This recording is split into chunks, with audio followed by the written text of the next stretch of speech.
वो एकमात्र सच्चा जिंदा परमेश्वर है।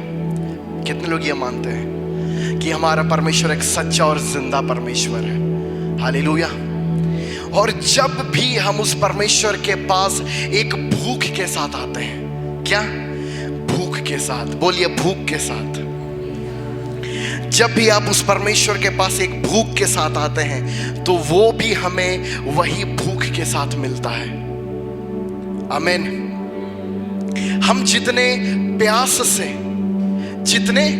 प्यास से उस परमेश्वर के पास आते हैं, वो भी उतना ही प्यासा होकर हमसे मिलता है। कोई तो बोलिए आमीन। आमीन।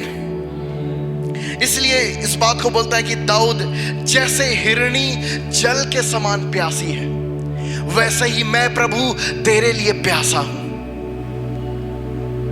जैसे हिरनी जल के समान प्यासी है, वैसे प्रभु मैं तेरे लिए प्यासा हूं।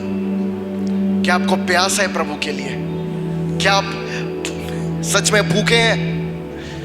उसके वचन के लिए भूखे हैं? क्या आप प्यासे हैं? बोलिए आज का वचन मेरे लिए है। आज का वचन मेरे जीवन में बहुत बड़ा काम करने जा रहा है। आमीन। आज का वचन मेरे जीवन में एक बड़ा बदलाव को लेके आएगा। Hallelujah, hallelujah. जोर से बोले हालेलुया। क्या आप सभी लोग आनंदित हैं? आमीन। क्योंकि जहां कहीं प्रभु यीशु मसीह है, वहां आनंद की भरपूरी है। आमीन। और चलो पिछले संडे आए थे, हम लोग इस बात को भी देख रहे थे, क्या उसने हमें बहुत आनंद से भर दिया। हमें अंधकार के राज्य से निकाल के उसने हमें ज्योति के राज्य में लेके आया। एक ऐसे देश से परमेश्वर ने निकाला जो घोर अंधकार का देश था, मृत्यु का देश था वो, है ना। और हमारा परमेश्वर हमें ज्योतियों के राज्य में लेकर आया है। और हम लोग पिछले संडे थोड़ा सा देखे थे कि किस प्रकार सामर्थ के बारे हम लोग देख रहे थे। क्या चीज के बारे? पावर के बारे। हालेलुया। आज भी इसे हम लोग देखने जा रहे हैं, किंगडम ऑफ पावर को। Hallelujah, hallelujah. और मैं यकीन मानता हूं कि आज का संदेश के बाद, आज के वचन के बाद आप सेम नहीं रहिएगा। हालेलुया। कितने लोग ये विश्वास करते हैं? हाथ उठा के बोलिए, आज के वचन के बाद मैं सेम नहीं रहूंगा। आज के वचन के बाद मैं एक नए स्तर में जा रहा हूं। मैं एक नए स्तर में जा रहा हूं। मैं एक नए लेवल में जा रहा हूं। आमीन। हालेलुया। इससे पहले कि हम लोग वचन में जाएं, एक बहुत ही महत्वपूर्ण चीज को हमें जानना जरूरी है कि हमारा व्यवहार, हमारा एटीट्यूड परमेश्वर के वचन के प्रति और उसकी कलीसिया के प्रति जैसा होगा, वैसे ही हमारा लाइफ का डेस्टिनी भी होगा। कितने लोग इस बात को मानते हैं? इसका मतलब कि आपका व्यवहार वचन के प्रति और उसकी कलीसिया के प्रति जैसा होगा, आप जीवन में वहीं तक पहुंच पाएंगे। इसका मतलब कि यदि आप अपने जीवन से परमेश्वर के वचन को आप बहुत आदर देते हैं, तो आपके जीवन में आप बढ़ते जाएंगे, बढ़ते जाएंगे। हालेलुया। पता है आजकल क्या हो रहा है? लोग यीशु मसीह को अपना प्रभु तो मानते हैं, लेकिन उसकी कलीसिया को यीशु की दुल्हन नहीं मानते हैं। लोग हर जगह बोलते हैं हाँ यीशु मसीह मेरा प्रभु है। हम जितना महिमा, जितना आदर हम यीशु को हम देते हैं, उतना ही आदर हमें कलीसिया को भी देना है। कोई तो बोलिए आमीन। जितना आदर हम प्रभु यीशु मसीह को देते हैं, उतना ही आदर हमें उसकी कलीसिया को भी देना है। क्यों? क्योंकि ये कलीसिया प्रभु यीशु मसीह की दुल्हन है। हालेलुया। इसलिए इस बात को हमें समझना है कि हमारा एटीट्यूड, हमारा व्यवहार परमेश्वर के वचन के प्रति और उसकी कलीसिया के प्रति जैसा होगा, हमारा जीवन भी उसी के अनुरूप में फल लाएगा। इसका मतलब कि आपका लाइफ का डेस्टिनी इस बात पे डिपेंड करता है कि आपका एटीट्यूड परमेश्वर के वचन के प्रति और कलीसिया के प्रति कैसा है। कोई तो बोलिए आमीन, बोलिए ये मेरे लिए है। आमीन। कितने लोग इस बात को समझ पा रहे हैं? इसका मतलब कि यदि आप देखिएगा आपके जीवन में यदि सबसे पहला स्थान परमेश्वर के वचन के लिए है और उसकी कलीसिया के लिए है, तो आप उड़ते जाएंगे, आपके उड़ने का कोई अंत नहीं होगा, आपके बढ़ने का कोई अंत नहीं होगा। हालेलुया।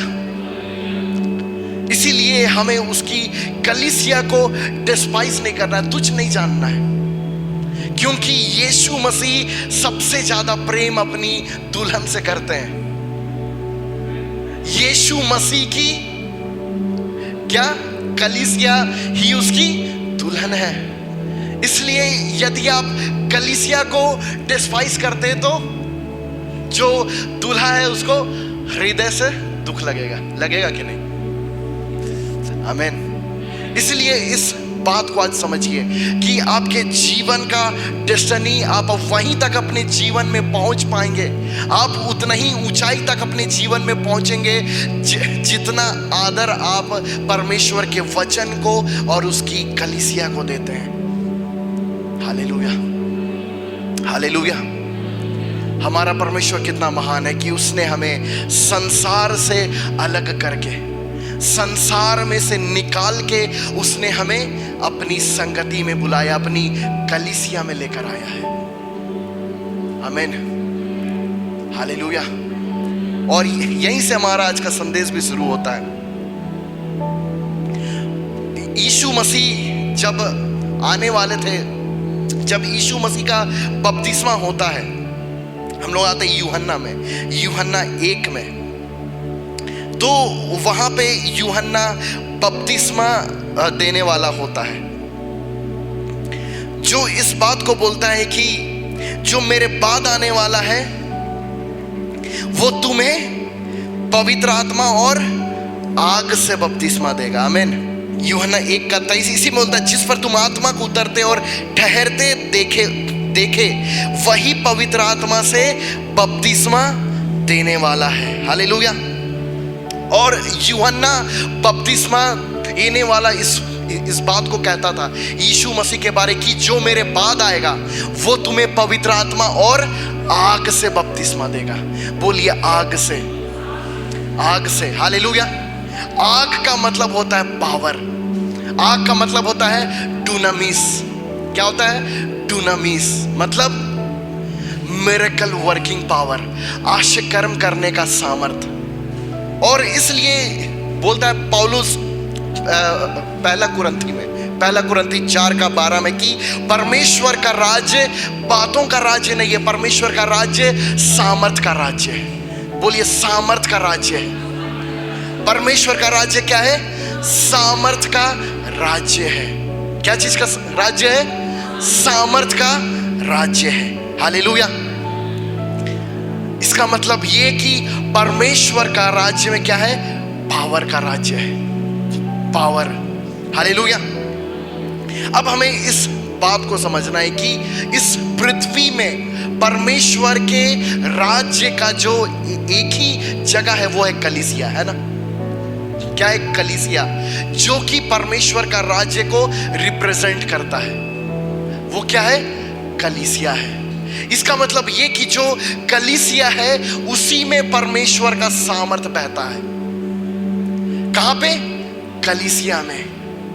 तो यदि आपको अपने जीवन में सामर्थ चाहिए, परमेश्वर के राज्य का सामर्थ चाहिए, तो आपको उसी जगह पे आपको वो सामर्थ मिलेगा जो उस राज्य से जुड़ा हुआ है। इसका मतलब कि कलीसिया परमेश्वर के राज्य का क्या है? एम्बेसी है। तो ये जो कलीसिया है, यही परमेश्वर का सामर्थ क्या होता है? मैनिफेस्ट होता है। कितने लोग इस बात को समझ पा रहे हैं? आमीन। और अभी जब कुछ दिन पहले मैं प्रार्थना कर रहा था एक दिन, तो मुझे पवित्र आत्मा ने बहुत ही अद्भुत बात को बताया, बहुत ही अद्भुत बात को बताया मुझे पवित्र आत्मा ने, कि आत्मिक जहां में, स्पिरिट रेल्म में, असली दुनिया वही है। इस बात को बहुत अच्छे से सुनिएगा, ठीक है ना। आत्मिक जहां में या तो आप हमलावर हैं या तो आप हमला खा रहे हैं, या तो आप हमलावर हैं या तो आपके ऊपर हमला हो रहा है। स्पिरिट रेल्म में पीस नहीं है, या तो आप हमला कर रहे हैं या आपके ऊपर हमला हो रहा है। दोनों में से कोई एक ही चीज हो सकते हैं आप। कितने लोग इसे समझ पाए? नहीं समझ पाए। इसका मतलब यह कि आत्मिक जहां में या तो दुष्ट आत्माओं को आप मार रहे हैं या तो दुष्ट आत्माएं आपका बैंड बजा रही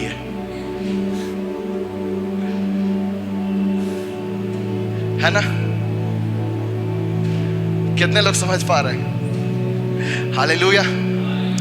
स्पिरिट रेल्म में, आत्मिक जहां में, या तो आप अंधकार के राज्य को नाश कर रहे हैं या तो अंधकार का राज्य आपके ऊपर अटैक कर रहा है। स्पिरिट रेल्म में कोई भी पार्टी या कोई भी राज्य चुपचाप नहीं बैठा हुआ है। या तो कोई हमला कर रहा है या तो कोई हमला खा रहा है। या तो आप हमलावर हैं या आप हमला खा रहे हैं। समझ पाए इस बात को? हाँ, चलिए अब हम लोग और अच्छे से इसे समझते हैं, ठीक है ना।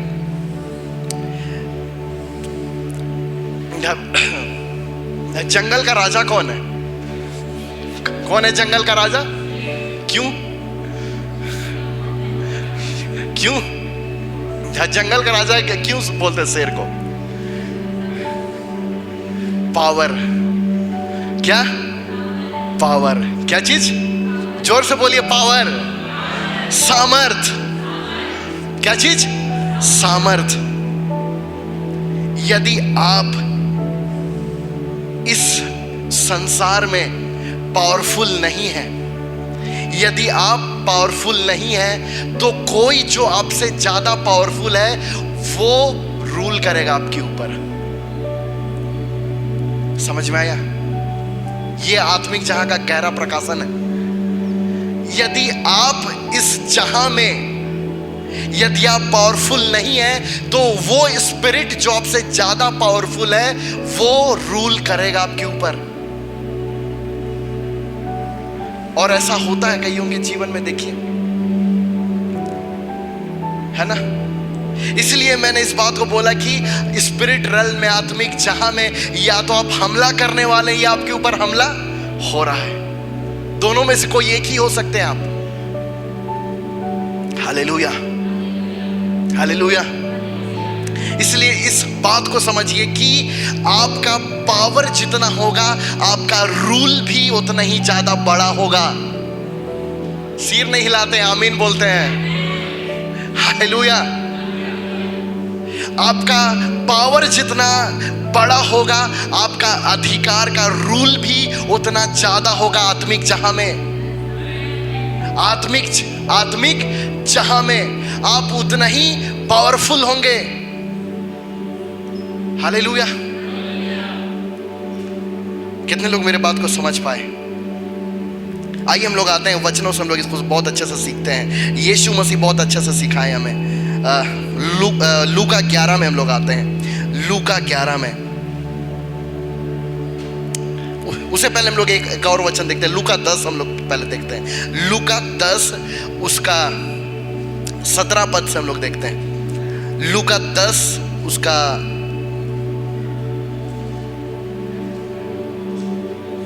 लूका 10 उसका 17, 18 और 19 को हम लोग देखते हैं। वे 70 आनंद करते हुए लौटे और कहने लगे, हे प्रभु, तेरे नाम से दुष्ट आत्मा भी हमारे वश में है। किसके नाम से? यीशु मसीह के नाम से हम लोगों ने दुष्ट आत्माओं को अपने वश में कर लिया। और उसने उनसे कहा, मैं शैतान को बिजली के समान स्वर्ग से गिरा हुआ देख रहा था। इसके बाद हम 19 वचन को, हम लोग 19 वचन को देखो, मैंने तुम्हें सांपों और बिच्छुओं को रौंदने का और शत्रु की सारी सामर्थ पर अधिकार दिया है। कोई तो बोलिए हालेलुया। शत्रु की सारी सामर्थ पर अधिकार दिया है और किसी वस्तु से तुम्हें कुछ हानि ना होगी। यीशु मसीह ने, जो हमारा विरोधी है, जो हमारा शत्रु है, जो हमें अटैक करता है, उसके पावर का अधिकार यीशु मसीह ने मुझे दिया है। तो मैं हमला खाने वाला नहीं हो सकता हूं। जो आपके बगल में उसको बोलिए कि आप हमला खाने के लिए नहीं बुलाए गए हैं, आप मार खाने वाले नहीं हैं, आप हमला करने वाले हैं, आप शैतान के गढ़ को ढाने वाले हैं, आप शैतान के गढ़ को ढाने वाले हैं। हालेलुया, हालेलुया, हालेलुया, आमीन। शत्रु की सारी सामर्थ पर अधिकार दिया है और किसी वस्तु से तुम्हें कुछ हानि ना होगी। इसलिए इस बात को आज समझिए कि परमेश्वर ने हमें आत्मिक जहां में शेर के जैसा होने के लिए बुलाया है,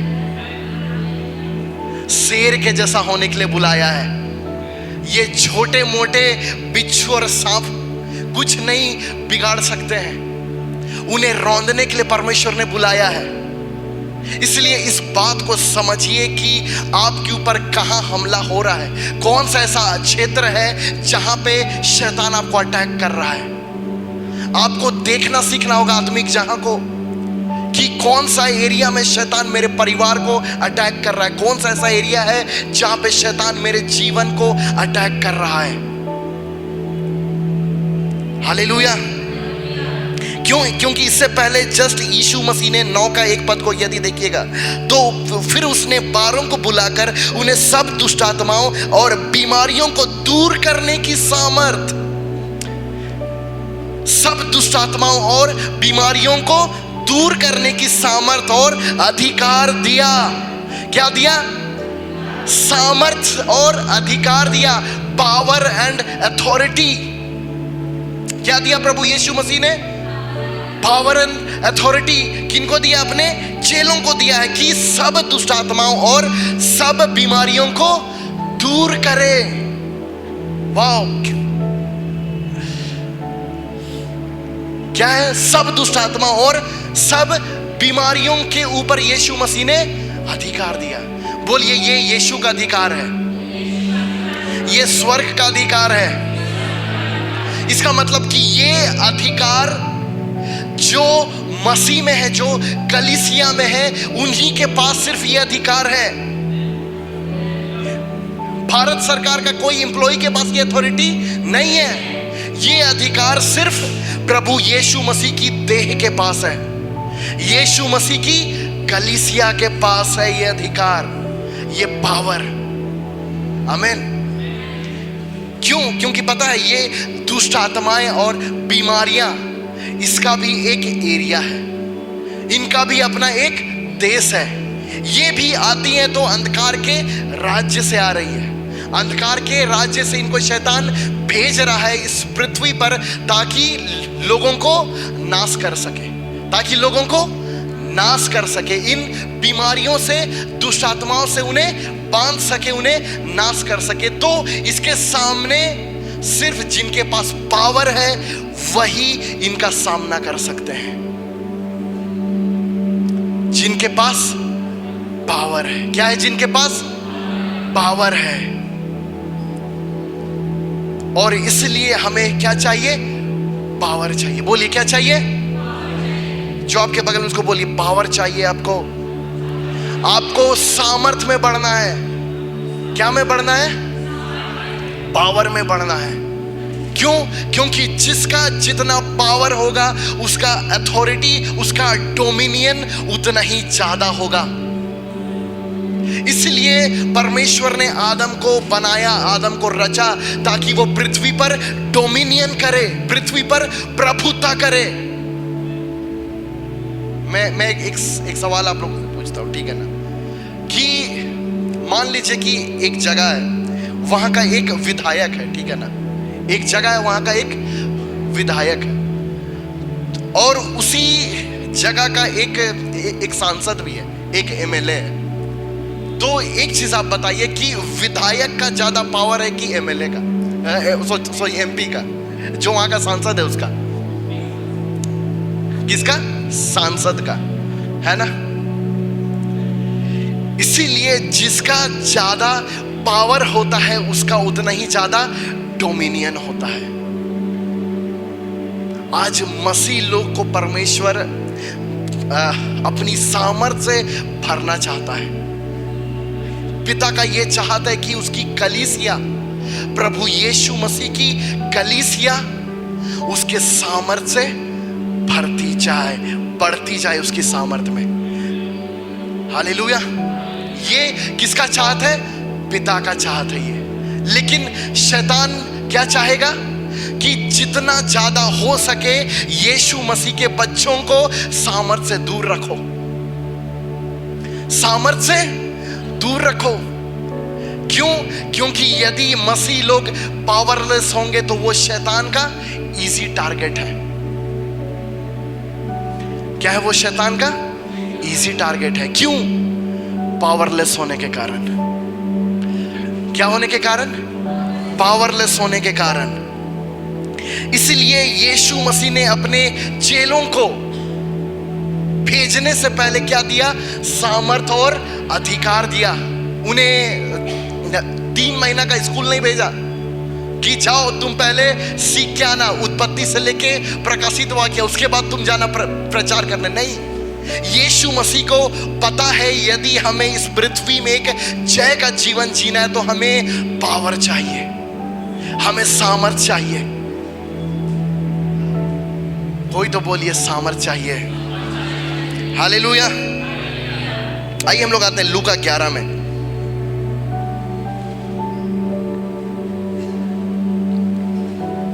लूका 11 उसका 19 पद से हम लोग देखते हैं। लूका 11 उसका 19 पद से। भला यदि मैं शैतान की सहायता से दुष्ट आत्माओं को निकालता हूं तो तुम्हारी संतान किसकी सहायता से निकालते हैं? इसलिए वे ही तुम्हारा न्याय चुकाएंगे। परंतु यदि मैं परमेश्वर की सामर्थ से दुष्ट आत्माओं को निकालता हूं तो परमेश्वर का राज्य तुम्हारे पास आ पहुंचा है। अरे कोई तो बोलिए जोर से। यदि मैं परमेश्वर के सामर्थ से दुष्ट आत्माओं को निकालता हूं तो परमेश्वर का राज्य तुम्हारे पास आ पहुंचा है। तुम्हारे पास आ पहुंचा है। किसका राज्य आ पहुंचा है? परमेश्वर का राज्य आ पहुंचा है। यदि रांची से दुष्ट आत्माएं निकाली जा रही है तो परमेश्वर का राज्य आ पहुंचा है। क्यों पता है? क्योंकि दुष्ट आत्माएं शैतान के राज्य से आती हैं।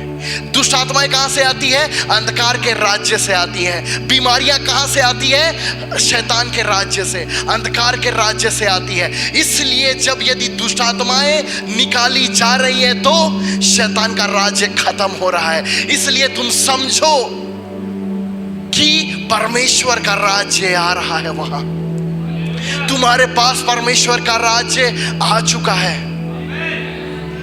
यदि आपके घर से दुष्ट आत्माएं निकाली जा रही है तो आपके घर में परमेश्वर का राज्य आ चुका है। इसलिए परमेश्वर के राज्य में दुष्ट आत्माओं का भागना इसलिए जरूरी है। क्यों जरूरी है? क्यों जरूरी है दुष्ट आत्माओं का निकालना? क्योंकि ये चिन्ह है परमेश्वर के राज्य के आने का। ये सामर्थ के साथ, इसलिए पावर चाहिए। बोलिए मैं हजारों दुष्ट आत्माओं को निकालूंगा। Hallelujah, hallelujah. इसलिए परमेश्वर अपने लोगों को खड़ा करना चाहता है ताकि वो दुष्ट आत्माओं और बीमारियों के खिलाफ में खड़े हो जाए। ये परमेश्वर के बच्चों का जिम्मेदारी है ताकि हम उन बीमारियों को, उन दुष्ट आत्माओं को अपने घर के अंदर आने ना दें। हालेलुया। और मैं विश्वास करता हूं ये कलीसिया को परमेश्वर इसलिए खड़ा कर रहा है। इस कलीसिया को परमेश्वर इसलिए खड़ा कर रहा है कि कोई दुष्ट आत्माओं की शक्ति, कोई बीमारियों की शक्ति इस शहर में काम ना करे। हालेलुया। ये मैं आपको बता रहा हूं कि हमारे देश को जादू टोना की शक्तियों ने अपने वश में करके रखा हुआ है ना। इस पूरे भारत देश को जादू टोना की शक्तियों ने अपने वश में करके रखा है, तंत्र मंत्र की विद्याओं ने। लेकिन जैसे जैसे आप उसकी कलीसिया को बढ़ते देखे तो समझ जाना कि परमेश्वर का राज्य बढ़ता जा रहा है इस देश के ऊपर। अभी तो शुरुआत हुई है इस देश में। आप देखिएगा परमेश्वर इस पूरे देश को जादू टोना की शक्तियों को खत्म करेगा अपनी कलीसिया के द्वारा। हालेलुया। बोलिए, मेरे हाथ इस देश को आजाद करने के लिए आएंगे, मेरे हाथ इस देश को आजाद करेंगे। आमीन, हालेलुया। इसलिए यीशु मसीह बोले, परंतु यदि मैं परमेश्वर की सामर्थ से दुष्ट आत्माओं को निकाल रहा हूं तो परमेश्वर का राज्य तुम्हारे पास आ पहुंचा है। और इससे ठीक पहले यीशु मसीह क्या बोले, भला यदि मैं शैतान की सहायता से दुष्ट आत्माओं को निकालता हूं तो तुम्हारी संतान किसकी सहायता से निकालते हैं? इसका मतलब ये कि जिसका ज्यादा पावर है उसी का राज्य हो सकता है। इसका मतलब कि शैतान भाग रहा है तो कोई उससे भी ज्यादा पावरफुल व्यक्ति आ चुका है। यदि दुष्ट आत्माएं निकल के जा रही हैं तो उससे भी ज्यादा पावरफुल स्पिरिट आ चुका है जो कि पवित्र आत्मा है।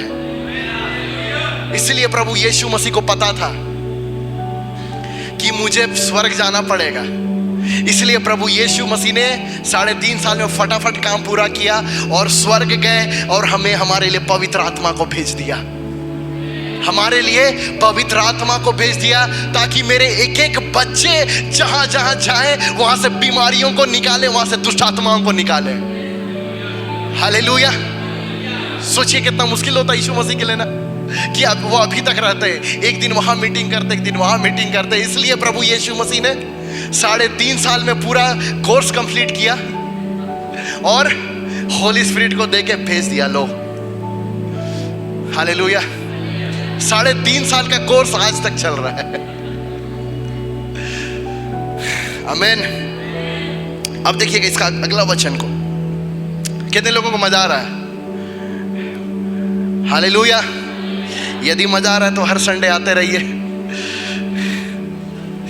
कभी बिरयानी, कभी मिठाई, हर तरह तरह का भोजन मिलता है। अगला वचन, जब बलवंत मनुष्य हथियार बांधे हुए अपने घर की रखवाली करता है, जब बलवंत मनुष्य हथियार बांधे हुए अपने घर की, तो उसकी संपत्ति बची रहती है। ओहो, ऐसा होता है।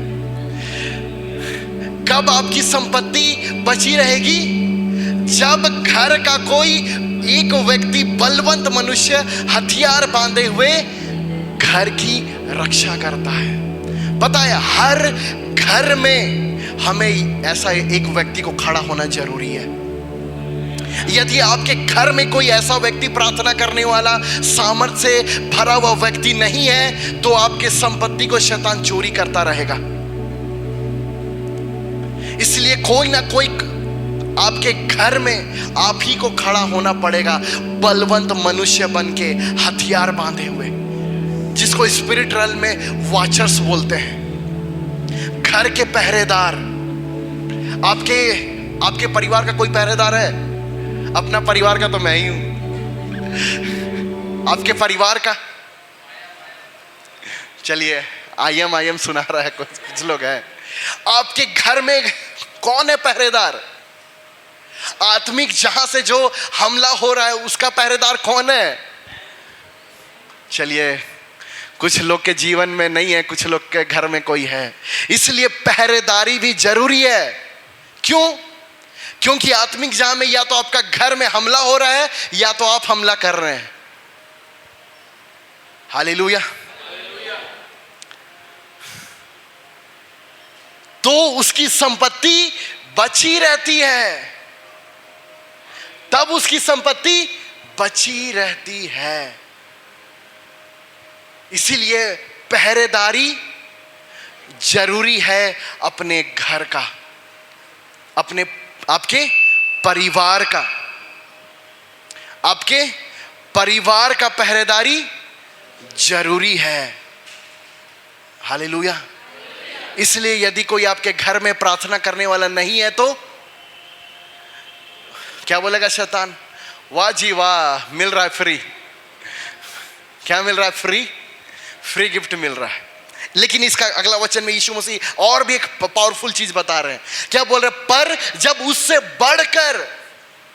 जब उससे बढ़कर कोई और बलवंत चढ़ाई करके उसे जीत लेता है। इसका मतलब यह कि आपको पावर में बढ़ते रहना पड़ेगा। क्यों पता है? देखिए, स्पिरिट रेल्म ऐसा है कि आप एक स्तर तक बढ़े तो उस स्पिरिट रेल्म का दुष्ट आत्मा लोग से आपका सामना होता रहेगा। लेकिन फिर आपका स्तर बढ़ा तो उस स्तर का आपका दुष्ट आत्माओं से सामना होगा। फिर आप वहां से बढ़े तो फिर अलग स्तर का अटैक आएगा। इसका मतलब यह कि जैसे जैसे आप आत्मिक जहां में बढ़ रहे हैं, शैतान का भी अलग लेवल का हमला आता है। जो लोग सेवकाई करते हैं उनको ये चीज उनका हर रोज का हो जाता है कि आपको हमेशा अलग अलग लेवल का दुष्ट आत्माओं से सामना होगा। इसलिए पर जब उससे बढ़कर कोई और बलवंत चढ़ाई करके उसे जीत लेता है तो उसके वे हथियार जिन पर उसका भरोसा था छीन लेता है। इसका मतलब यह कि आपको भी सामर्थ्य में बढ़ना पड़ेगा। सिर्फ 10 मिनट वाला प्रार्थना करने से नहीं होगा। खासकर यदि आप भारत जैसे देश में रहते हैं, झारखंड में रहते हैं, जहां चारों तरफ दुष्ट आत्माओं की शक्तियां हैं, तो आपका डेली का 1 घंटा का अन्य भाषा प्रार्थना जरूरी है। डेली का 1 घंटा का अन्य भाषा का प्रार्थना। हालेलुया। क्योंकि जब बढ़ते हैं आप मसीह में तो सब कुछ अच्छा हो जाता है, लेकिन फिर अचानक से अटैक आने लगता है ना, और जो पिछला अटैक रहता है वो पिछले से अधिक पावरफुल रहता है। इसलिए आपको समझना है कि जब आपसे कोई बलवंत आ रहा है तो उससे पहले ही आपको तैयार रहना होगा। आमीन। छीन लेता है और उसकी संपत्ति लूटकर बांट देता है। अब इसका अगला वचन, जो मेरे साथ नहीं वह मेरे विरोध में है। क्यों यीशु मसीह बोले? इस बात को मैं सोच रहा था, क्योंकि यीशु मसीह यहां पे दुष्ट आत्माओं को निकाले हैं। यदि आप हमला करने वाले नहीं है प्रभु के साथ तो आप यीशु मसीह के विरोध में है भैया। यदि आप दुष्ट आत्माओं को निकालने वाले नहीं है तो आप, यीशु मसीह क्या बोल रहे हैं? वह मेरे विरोध में है। जो मेरे साथ दुष्ट आत्माओं को नहीं निकाल रहा, जो मेरे साथ बीमारियों को चंगा नहीं कर रहा, जो मेरे साथ सुसमाचार प्रचार नहीं कर रहा, वो कौन है? वो मेरे विरोध में है। इसलिए जो मेरे साथ नहीं बटोरता वह बिखेर रहा है। इसलिए हर किसी का यह सेवकाई है कि आप दुष्ट आत्माओं को निकालें, बीमारियों को निकालें, क्योंकि ये कहां से आ रहा है? अंधकार के राज्य से हमला भेजा जा रहा है। लोग सोचते हैं कि ये अचानक से क्यों हो रहा है, अचानक से मेरे पैर में क्यों दर्द हो रहा है, अचानक से क्यों ऐसा हमको लग रहा है, अचानक से डिप्रेशन लग रहा है, कुछ करने का मन नहीं कर रहा है। अरे आप देख नहीं पा रहे हैं, आत्मिक जाम में शैतान हमला खोल दिया है। क्यों? क्योंकि आप संडे को फेथ जनरेशन चर्च गए थे। हालेलुया। इसलिए आपको तैयार रहना है आत्मा में। बोलिए, आत्मा में और पावर चाहिए, और पावर चाहिए, और पावर चाहिए। हम लोग देखते हैं इसी का 11 का 14 पद को, 11 का 14 पद को देखिए। एक बहुत अच्छा चीज प्रभु यीशु मसीह सिखाए। 11 का 14, लूका 11 का 14। फिर उसने एक गूंगी दुष्ट आत्मा को निकाला। जब दुष्ट आत्मा निकल गई तो गूंगा बोलने लगा। कब बोलने लगा? जब दुष्ट आत्मा निकल गई और लोगों को अचंभा हुआ। अब यहां पे देखिएगा, उसने एक गूंगी दुष्ट आत्मा को निकाला। इसका मतलब कि गूंगापन के पीछे क्या है? दुष्ट आत्मा है। क्या है गूंगापन के पीछे? दुष्ट आत्मा है। आपके जीवन का जो परेशानी है उसके पीछे क्या है? ओहो, दुष्ट आत्मा है। आपके जीवन में यदि कुछ बहुत बड़ा रुकावट है तो क्या है उसके पीछे? क्या है उसके पीछे? परमेश्वर नहीं है। कौन है? कोई तो बोलिए जोर से, क्या है? यदि आप किसी चीज से बार बार स्ट्रगल कर रहे हैं, यदि आप किसी चीज से बार बार संघर्ष कर रहे हैं तो उसके पीछे कौन है? और जब दुष्ट आत्मा निकल गया तो वो क्या करने लगा? यही चीज करना है। यदि आपके परिवार में डेली झगड़ा हो रहा है तो क्या है? यदि आपके घर में गरीबी है तो क्या है? दुष्ट आत्मा है। यदि आपको बहुत चिंता आता है, इतना चिंता आता है कि आप सो नहीं पाते हैं, तो क्या है उसके पीछे? दुष्ट आत्मा। समझिए आत्मिक जहां को समझना है हमें, शैतान की युक्तियों को, शैतान के चालों से अनजान नहीं होना है। यदि आपका कुछ ऐसा काम जो आप सोच रहे हैं सालों से हो जाएगा, नहीं हो रहा है, क्यों नहीं हो रहा है? उसके पीछे क्या है? क्या है? यदि आप सालों से मेहनत कर रहे हैं, नौकरी लग जाए, पढ़ाई कर रहे हैं, नहीं हो रहा है, क्यों? उसके पीछे स्पिरिट आपको देखना पड़ेगा। क्या है उसके पीछे? दुष्ट आत्मा है। इसलिए यीशु मसीह ने उसको नहीं बोला ए गूंगा बोलने लग। यीशु मसीह ने क्या किया? दुष्ट आत्मा को निकाला। असली प्रॉब्लम का रूट कहां है?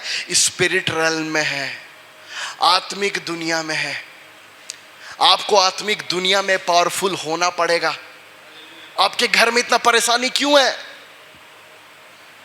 उसके पीछे दुष्ट आत्माओं का फौज लगा हुआ है। आपको देखना होगा, देखना पड़ेगा।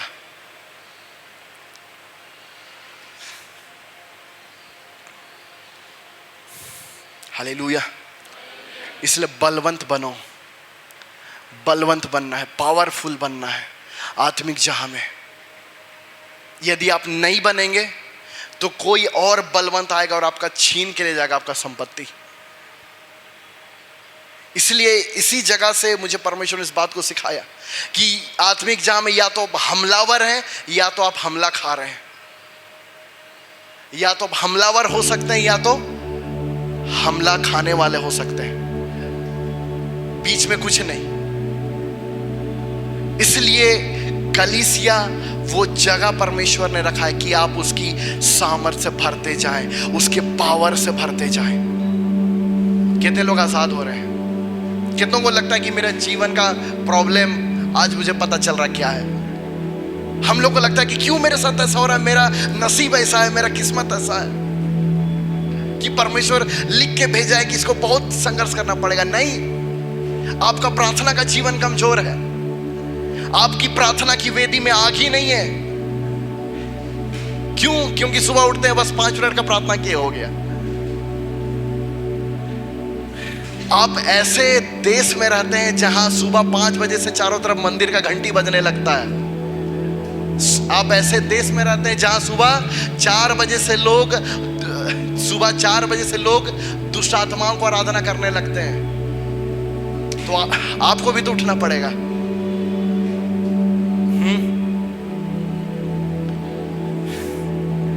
हालेलुया। इसलिए आपको, यदि वो लोग उठे 5 बजे तो आपको 4 बजे उठना है।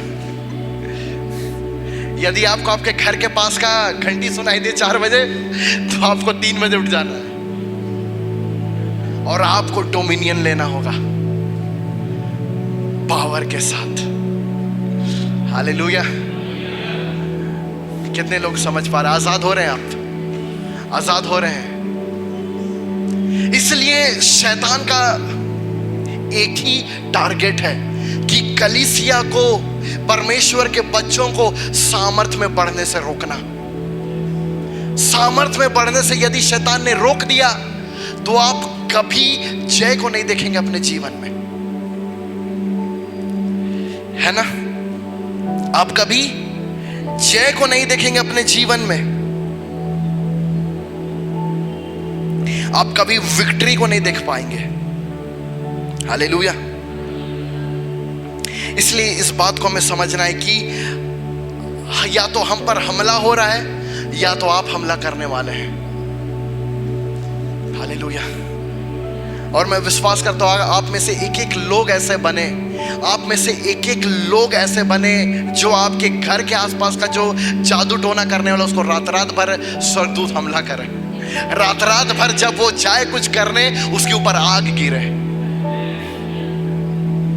हालेलुया। क्योंकि हम लोग एक जगह पे हम लोग गए थे प्रार्थना करने। जैसे हम लोग प्रार्थना शुरू किए, जो उस क्षेत्र का जादू टोना करने वाला, उसके पास स्वर्गदूत गया और उसको उठा उठा के पटकने लग गया।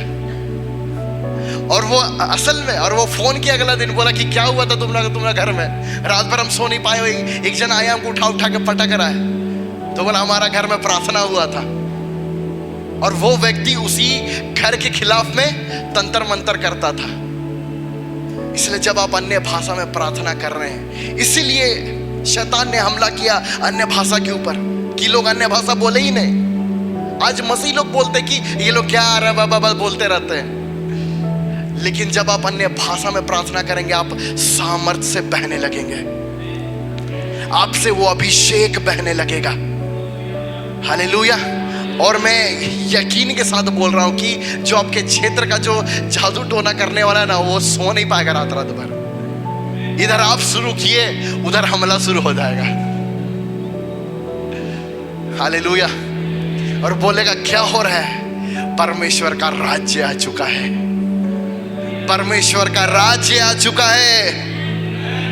आइए हम लोग आते हैं मत्ती 22 में। मत्ती 22 में यीशु ने उन्हें उत्तर दिया, तुम पवित्र शास्त्र और परमेश्वर की सामर्थ नहीं जानते, इसलिए इस कारण भूल में पड़े हो। 80% मसीलों का यही कहानी है। तुम पवित्र शास्त्र मतलब परमेश्वर के वचन और परमेश्वर की सामर्थ नहीं जानते, इस कारण भूल में पड़े हो। इस कारण भूल में पड़े हो। क्यों? वचन भी नहीं जानते और परमेश्वर का सामर्थ भी नहीं जानते। यदि डॉक्टर बोल दिया बचने वाले नहीं हैं आप, तो डर जाते हैं लोग। लेकिन पवित्र शास्त्र हमें जानना जरूरी है, परमेश्वर का वचन और परमेश्वर का सामर्थ। इस कारण तुम भूल में पड़े हो। ये मेरे शब्द नहीं है, प्रभु यीशु मसीह बोल रहे हैं। कौन बोल रहे हैं ये? प्रभु यीशु मसीह। इस कारण पता है, यही दो ऐसा चीज है जो आपको अपने जीवन में, आपको इसके ऊपर खड़ा होना सीखना होगा। परमेश्वर के वचन और उसकी सामर्थ में।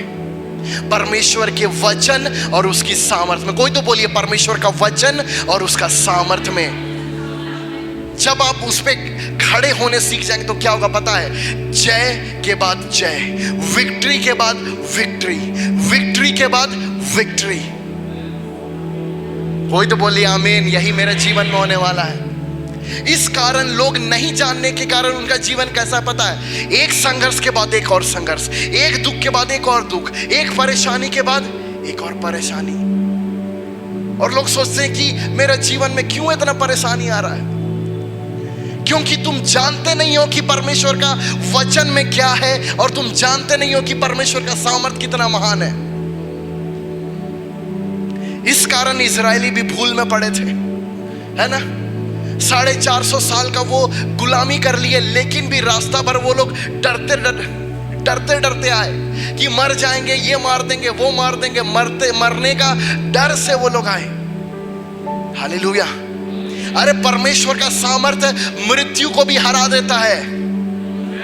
परमेश्वर का सामर्थ मृत्यु को भी हरा देता है। हालेलुया। इस कारण मसीह लोग भूल में पड़े हैं। उनको लगता है कि बस एक साधारण जीवन जी के स्वर्ग चले जाएंगे। नहीं, यहां आपके पता है स्वर्ग जाएंगे तो आपको परमेश्वर का सामर्थ का जरूरत नहीं होगा। आपको जरूरत होगा परमेश्वर का सामर्थ का, क्योंकि हम सब उसी के जैसे हो जाएंगे। जरूरत है यहां के लिए, इस पृथ्वी के लिए आपको जरूरत है कि आप परमेश्वर के सामर्थ में बढ़ते जाएं, बढ़ते जाएं। हालेलुया, हालेलुया, आमीन। इसलिए परमेश्वर का यह चाहत है कि उसके बच्चे उसी के सामर्थ में बढ़ें। और ये कैसे होगा? जब आप प्रार्थना करने लगते हैं अन्य भाषा में, जब आप अन्य भाषा में प्रार्थना करने लगते हैं, आपसे वही सामर्थ्य बहने लगेगा। एक दिन में कुछ नहीं हुआ, दूसरा दिन में कुछ नहीं हुआ, लेकिन तीसरा चौथा दिन होते होते आप बिल्कुल सेम नहीं रहिएगा। आमीन, हालेलुया।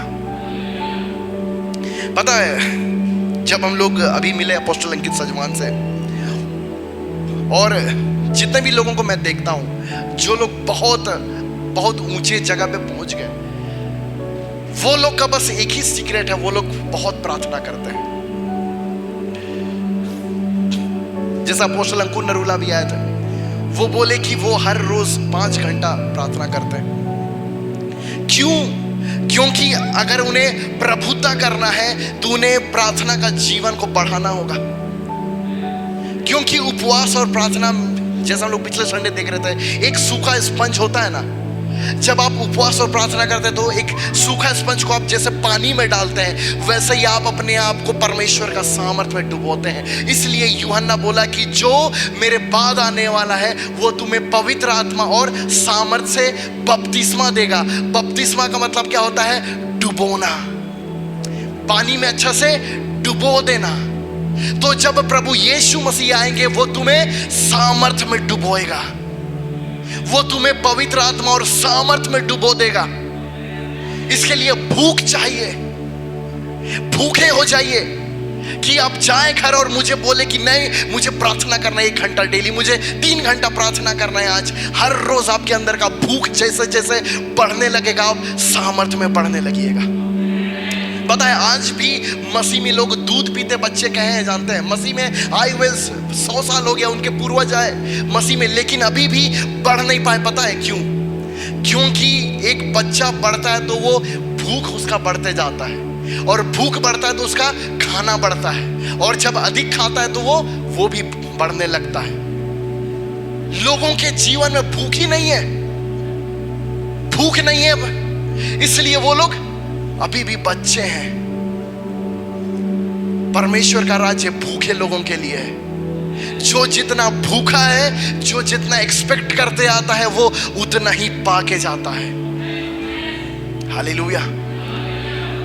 बोलिए अपने आप को, प्रभु मुझे भूखा बनाइए, मुझे भूखा बनाइए यीशु, कि मैं तेरे लिए हर रोज प्रभु समय निकालूं। मैं हर रोज 1 घंटा 2 घंटा के लिए मुझे भूख डालिए प्रभु।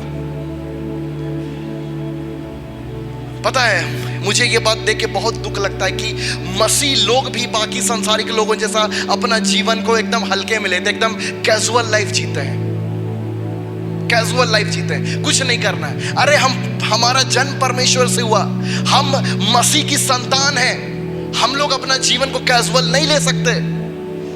हमारा सबसे बड़ा लक्ष्य है परमेश्वर का राज्य स्थापित करना। भूख होना चाहिए आपके अंदर, धुन होना चाहिए कि प्रभु तेरा राज्य यहाँ पे। आप देखते हैं जो दुनिया के लोग हैं, उनका फोकस क्या रहता है? पैसा पैसा पैसा कमाना, पैसा कमाना। हमारा भूख होना चाहिए तेरा राज्य परमेश्वर, तेरा राज्य परमेश्वर, तेरा राज्य परमेश्वर, तेरा राज्य परमेश्वर। हालेलुया। जब आप उसके राज्य के लिए अपना जीवन बोलेंगे, प्रभु भले ही बहुत देर हो गया, मेरा जीवन यहाँ जब भी रहेगा, प्रभु हर रोज उस राज्य के बारे में सोचिए कि मेरा जीवन प्रभु तेरा राज्य स्थापित करेगा, मेरा जीवन तेरे राज्य के लिए खर्च होगा प्रभु। हालेलुया। और सुनना चाहते हैं और एक बहुत अद्भुत चीज मुझे परमेश्वर ने सिखाया। आइए हम लोग जल्दी से देखते हैं मत्ती 12। ये एक बहुत ही महत्वपूर्ण चीज है जो हम में से सबों को सीखना बहुत जरूरी है। बहुत ही पावरफुल चीज है ये। यदि आप ये नहीं सीख पाए तो आप एक जय का जीवन जीने से चूक जाएंगे। मत्ती 12 उसका 36 पद से हम लोग देखते हैं। मत्ती 12 उसका 35 पद से हम लोग देखते हैं। मत्ती 12 उसका 35 पद से देखिएगा।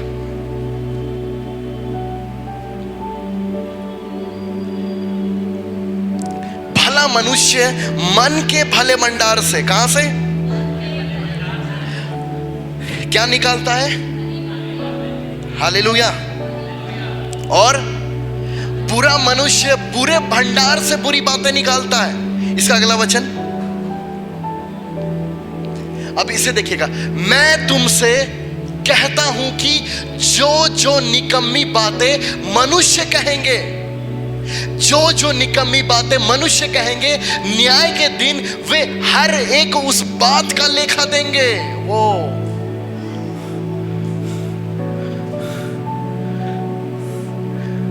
और मैं तुमसे कहता हूं कि जो जो निकम्मी बातें मनुष्य कहेंगे, न्याय के दिन वे हर एक उस बात का लेखा देंगे। आज मसीह लोगों को यदि कुछ सबसे ज्यादा सीखना है तो सही बोलने सीखना है, सही बोलने सीखना है। आप किसी के साथ बैठ जाइए, निकम्मी बातें बोलते रहते हैं। क्या निकम्मी बातें? वही बातें जो संसार के लोग बोलते हैं, वही बातें बोलते रहते हैं। लेकिन प्रभु यीशु मसीह बोल रहे कि न्याय के दिन वे हर एक उस बात का लेखा देंगे। आपका मुंह जीवन का सोता है और ये परमेश्वर तक पहुंचता है कि क्या बोल रहे। इसका अगला वचन, क्योंकि तू अपनी बातों के कारण निर्दोष और अपनी ही बातों के कारण दोषी ठहराया जाएगा। परमेश्वर तुझे दोषी नहीं ठहराएगा। कौन ठहराएगा? तेरी बातें, तेरे बोले हुए शब्द। कौन? तेरे बोले हुए शब्द। बहुत खामोश हो गया शब्द। कौन? क्योंकि तू अपनी बातों के कारण, दूसरे के बातों के कारण नहीं। यदि कोई आपको और बोले कि तू ये है वो है, उससे नहीं। यदि तू बोले कि मैं क्या हूं, नालायक हूं, मैं निकम्मा हूं, तब तू दोषी ठहराया जाएगा। तू अपनी बातों के कारण निर्दोष और अपनी बातों के कारण दोषी ठहराया जाएगा। कितने लोग समझ पा रहे हैं? अब इसी का उल्टा कीजिए। यदि आप अपनी ही बातों के कारण निर्दोष और यदि दोषी ठहरे तो तू अपनी ही बातों के कारण आशीषित भी ठहरेगा। तू अपनी ही बातों के कारण महान भी ठहरेगा। मेरे मुंह जीवन का सोता है। अपने आप को अलग कर लीजिए ऐसे लोगों से जिनके मुंह से दिन भर निकम्मी बातें निकलती है, जिनके मुंह से दिन भर निकम्मी बातें निकलती। अपने कान को बचा लीजिए, कान को बचा लीजिए भैया, क्योंकि तू अपनी बातों के कारण, क्यों बताया? क्योंकि शैतान ऐसे ही डालता है। वो डालेगा कि मैं अकेला हूं, फिर आप भी बोलेंगे मैं अकेला हूं, मैं कमजोर हूं, मैं कमजोर हूं, मुझसे नहीं हो सकता। फिर आप बोले मैं, मुझसे नहीं हो सकता। आप अपनी ही बातों से फंसते चले गए। आप अपनी ही बातों से फंसते चले गए। इसलिए तू अपनी बातों के कारण निर्दोष और अपनी बातों के कारण दोषी ठहराया जाएगा। आइए हम लोग जल्दी से आते हैं याकूब में। याकूब और भी अद्भुत रूप से इसे लिखता है। याकूब 3 में हम लोग आते हैं। याकूब 3 उसका दूसरा पद से हम लोग देखते हैं। याकूब 3 उसका दूसरा पद से, इसलिए कि हम सब बहुत बार चूक जाते हैं। जो कोई वचन में नहीं चूकता वही तो सिद्ध मनुष्य है। जो कोई वचन में नहीं चूकता वही तो सिद्ध मनुष्य है और सारी देह पर लगाम लगाता है, सारी देह पर लगाम लगाता है। हालेलुया। जो कोई वचन में नहीं चूकता, किस में नहीं चूकता? वचन में नहीं चूकता। और इसी को इंग्लिश में यदि देखिएगा कि इंग्लिश में बोलता है कि जो बोलने में नहीं चूकता है वही सिद्ध मनुष्य है। इसका मतलब कि सिद्ध मनुष्य वो है जिसने अपने मुंह का कंट्रोल ले लिया है, जिसने अपने जीभ को वश में कर लिया है, वो सिद्ध मनुष्य है जो बोलने में नहीं चूकता है। इसके बाद क्या बोलता है कि जब हम अपने वश में करने के लिए घोड़े के मुंह में लगाम लगाते हैं तो हम उनकी सारी देह को घुमा सकते हैं। क्या कर सकते हैं? जब घोड़े को हम जब हम लोग घोड़े को वश करने के लिए उसके मुंह पे लगाम लगाते हैं तो पूरे घोड़े को अपना मन चाहे अनुसार कंट्रोल कर लेते हैं। उसी प्रकार यदि हमें सबसे ज्यादा कंट्रोल चाहिए तो अपने जीभ को कंट्रोल करना है, अपने मुंह को कंट्रोल करना है। और देखो, जहाज भी यद्यपि ऐसे बड़े होते हैं और प्रचंड वायु से चलाए चलते हैं, तो भी एक छोटी सी पतवार के द्वारा माझी की इच्छा के अनुसार घुमाए जाते हैं। एक छोटा सा पतवार जहाज को घुमा देता है। और आगे क्या वचन लिखता है कि वैसे ही जीभ भी एक छोटा सा अंग है और बड़ी बड़ी डींगे मारता है। देखो, थोड़ी सी आग कितने बड़े वन में आग लग जाती है। आप अपने जीभ से ही अपने जीवन का डायरेक्शन को सेट करेंगे। आपका मुंह क्या भाषा बोलता है, यह बहुत मायने रखता है। इसका मतलब ये कि आज आप जहां तक पहुंचे हैं, आज आपका जो जीवन है वो आपके मुंह के बोले हुए शब्द का परिणाम है और कुछ नहीं। आप जो अपने बारे बोलते हैं वही शब्द आपके जीवन में डायरेक्शन लेके आते हैं। जिस प्रकार एक घोड़ा को आप लगाम से कंट्रोल कर सकते हैं, उसी प्रकार आप अपने मुंह से अपना लाइफ को कंट्रोल कर सकते हैं। आपका जीवन कैसा होगा, आपका जीवन, आप इस पृथ्वी में आपका जीवन किस क्वालिटी का जीवन होगा, ये आपके मुंह में परमेश्वर ने डाला है। किसके मुंह में है ये? मेरे जीभ में है ये। जीभ के वश में जीवन और मृत्यु है। इसका मतलब कि जीवन में आप कितना आगे बढ़ेंगे, कितना ब्लेस्ड जीवन जिएंगे, ये आपके जीवन में, ये आपके जीभ में डाला गया है। एक छोटी सी एक जहाज भी क्या हवा से चलती है, लेकिन एक छोटा सा पतवार उसको कंट्रोल करता है कि किधर जाएगा।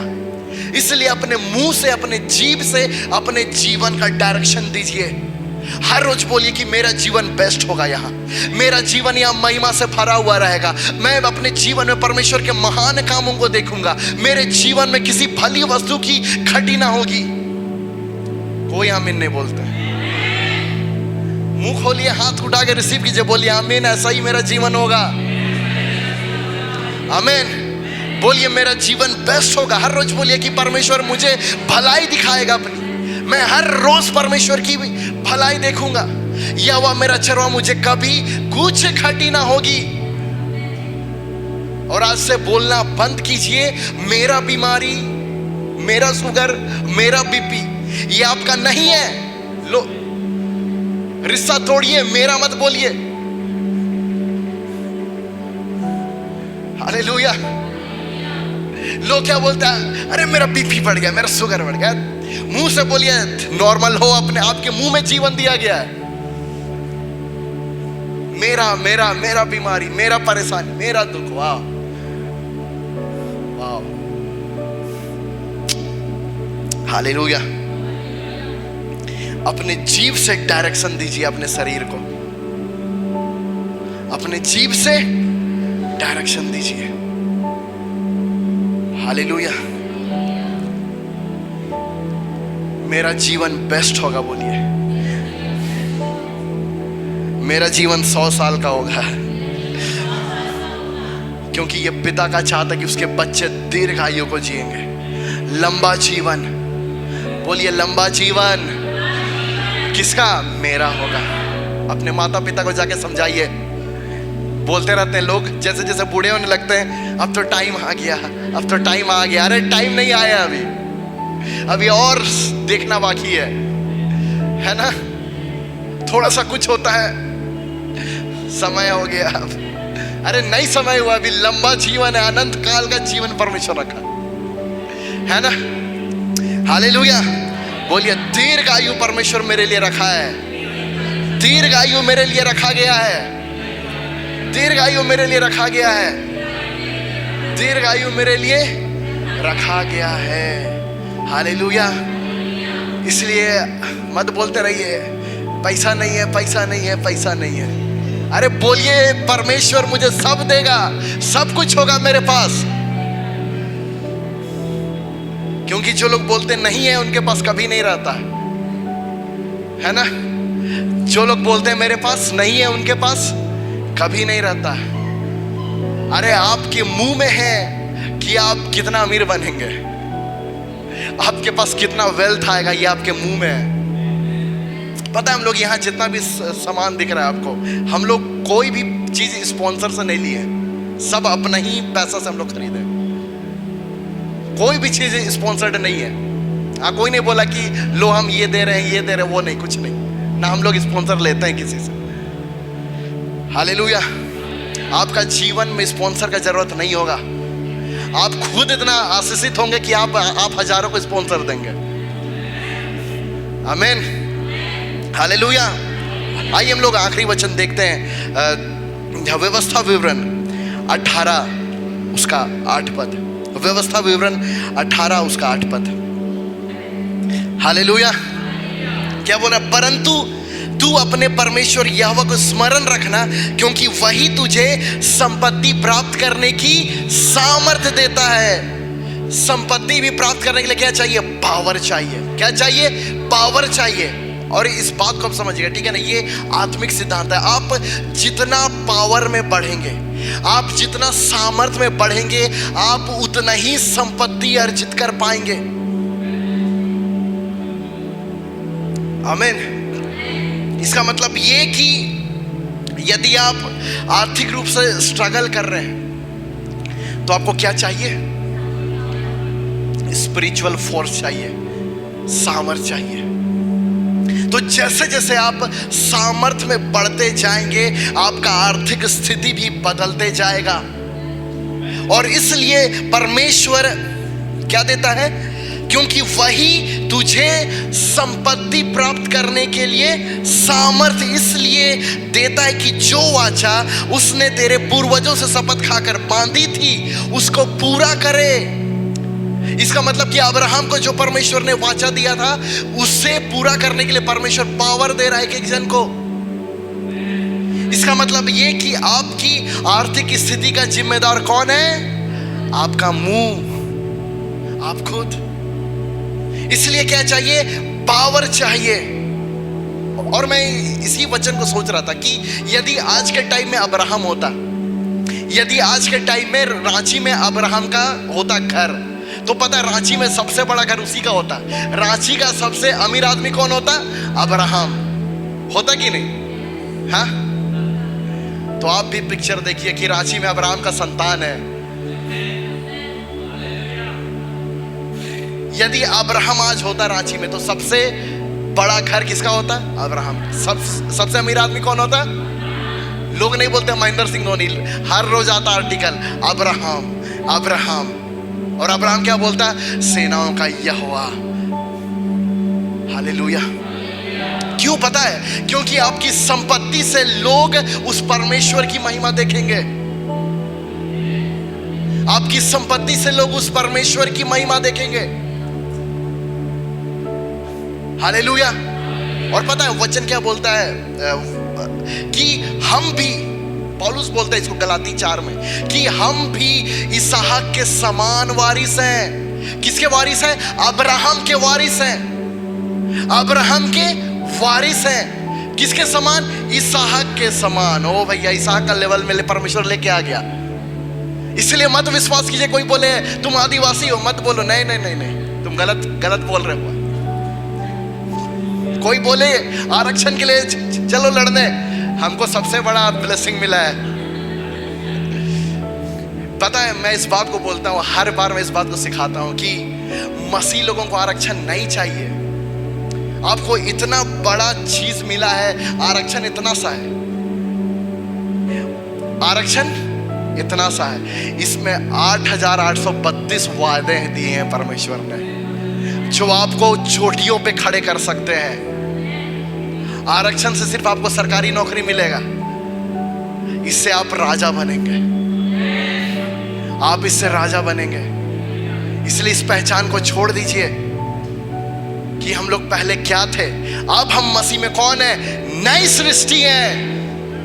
अब हम मसीह में नई सृष्टि है। जब कोई बोले कि आओ चलो आंदोलन में जाएंगे, बोलिए मैं मसीह में नई सृष्टि हूं भैया, मैं मसीह में नई सृष्टि हूं। कौन है आप? मसीह में नई सृष्टि है। हालेलुया।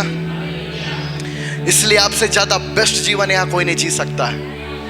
आपसे ज्यादा बेस्ट जीवन यहाँ कोई और नहीं जी सकता है। बोलिए मेरा जीवन पृथ्वी में स्वर्ग जैसा होगा, और इसीलिए प्रभु यीशु मसीह स्वर्ग का राज्य को पृथ्वी में लेकर आए ताकि हम पृथ्वी में स्वर्ग का जीवन एक्सपीरियंस कर पाए। आइए खड़े हो जाए हम सभी लोग। धन्यवाद प्रेमी परमेश्वर प्रभु यीशुआ। आइए सभी लोग मुंह खोले। धन्यवाद प्रेमी पिताजी, धन्यवाद प्रभु Yeshua. Thank you Jesus, thank you Holy Spirit. धन्यवाद सामर्थ्य जिंदा परमेश्वर प्रभु यीशुआ। धन्यवाद प्रेमी परमेश्वर यीशुआ। आइए सभी लोग अपने हाथों को उठाएं, अपने हाथों को उठाएं, अपने मुंह को खोलें और बोलना शुरू करें। आज बोलना शुरू करें कि मेरा जीवन एक बेस्ट जीवन होगा, मेरा जीवन महिमा से भरा होगा, मेरा जीवन जय से भरा होगा। ओ यीशुआ, आज मेरे जीवन में प्रभु तेरा वचन मेरे हृदय में आज बस जाता है। यीशु के नाम से प्रभु जी मैं एक महान सामर्थ्य जीवन को जीऊंगा। यीशुआ, आज से मैं सेम नहीं रहूंगा प्रभु, मैं उस सामर्थ्य को मांगता हूं। ये सभी लोग मुंह खोले, पुकारे परमेश्वर को। ओ राबा सीखा रे बाबा बा रहंदा सखा ले बाबा बाबा रेहांदा सीला ला बाबा बाबा राबा सीखा ला बाजारा राबा बाबा बाबा। ओ यीशु धन्यवाद हो, तेरी सामर्थ्य से भर दे यीशु। एक नए लेवल पे हम जाते हैं, एक नई सामर्थ्य से हमें भर दे यीशु। एक नए स्तर पे हम चाहते हैं यीशु के नाम से, यीशु के नाम से। कोई दुष्ट आत्माओं की शक्ति, कोई बीमारियों की शक्ति, कोई अंधकार की शक्ति, कोई शैतान का अधिकार हमारे घरों तक नहीं पहुंच सकता है, हमारे घरों तक घुस नहीं सकता है। यीशु के नाम से, यीशु के नाम से। रे बाबा साला बरिया रहंदा सखला बरे बाबा। ये नई सृष्टि है जो सामर्थ में बहती है, जो सामर्थ में चलती है। यीशु के नाम से, यीशु के नाम से। डुनामिस, किंगडम ऑफ डुनामिस, राज्य सामर्थ का राज्य, किंगडम ऑफ डुनामिस। यीशुआ, यीशुआ रे बाबा सिया रा बाबा बाबा ला ला साला ला बरा बाबा। आइए अपने मुंह को खोले, मुंह को खोले, अपने हाथों को उठाए। रे बाबा संदा खाता साला ला बरी बाबा बाबा बाबा रे दादा खाता साला ला बरा बाबा बाबा। ओ यीशुआ, ओ पवित्र आत्मा हमें भर दे, हमें भर दे यीशुआ। एक एक लोग आज भर दिए जाए यीशु के नाम से, यीशु के नाम से। प्रभु हम तेरे राज्य में है यीशु, सामर्थ का राज्य, kingdom of dunamis. Your kingdom has come Lord. तेरा राज्य आ चुका है यीशु, तेरा राज्य आ चुका है प्रभु जी। और वो सामर्थ के साथ बढ़ता जाता है, वो सामर्थ के साथ बढ़ता जाता है, बढ़ता जाता है सामर्थ के साथ। कोई अंधकार की शक्ति, कोई अधोलोक के फाटक इस पर प्रबल नहीं होंगे, कोई नरक की शक्तियां प्रबल नहीं होगी प्रभु।